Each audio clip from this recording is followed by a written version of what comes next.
Call them seniors, call them elders, or just call them people. A lot of folks in their 60s and 70s who are LGBT here in Connecticut feel like the younger generation has forgotten all about them and treated them like yesterday's news, if they even think about them at all. I'm here at Real Artways in Hartford to introduce you to identical twin sisters in their 80th year who long ago, one after another, came out as gay. We actually had a pact that we would not come out to my parents until both of us were ready.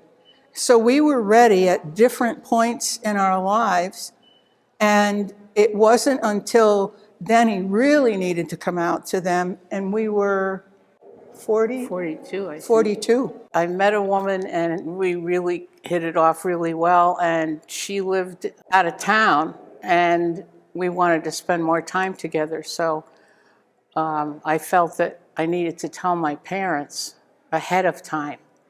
It seemed, at the time, it felt like a real emergency. So that's what I did.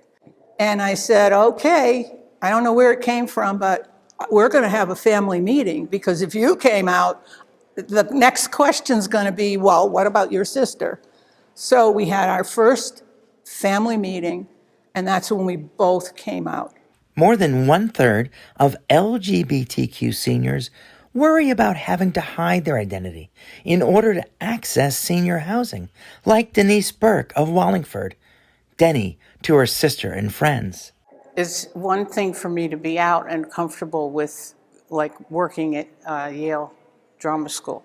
In my community, they're as old as I am or older. I come out of that generation that still has issues with it. I get along beautifully with everyone, and that's just the most important thing for me. I am not comfortable being open. Denny says the world we live in now is nothing like the world they lived in then.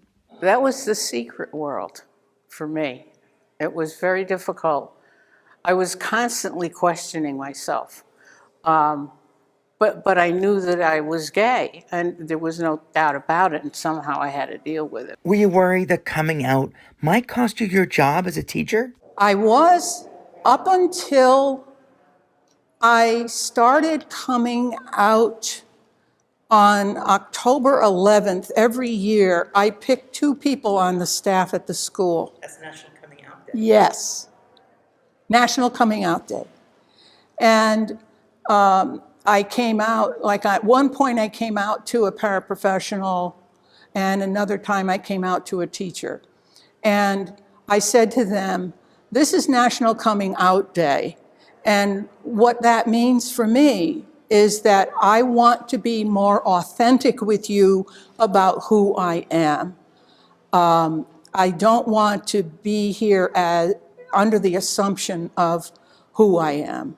So I am gay, and I am proud to be who I am, and I just wanted to have my connection with you be stronger. Do people ever confuse you for one another? There's a certain look when someone is approaching you, they're like, And then they're not sure.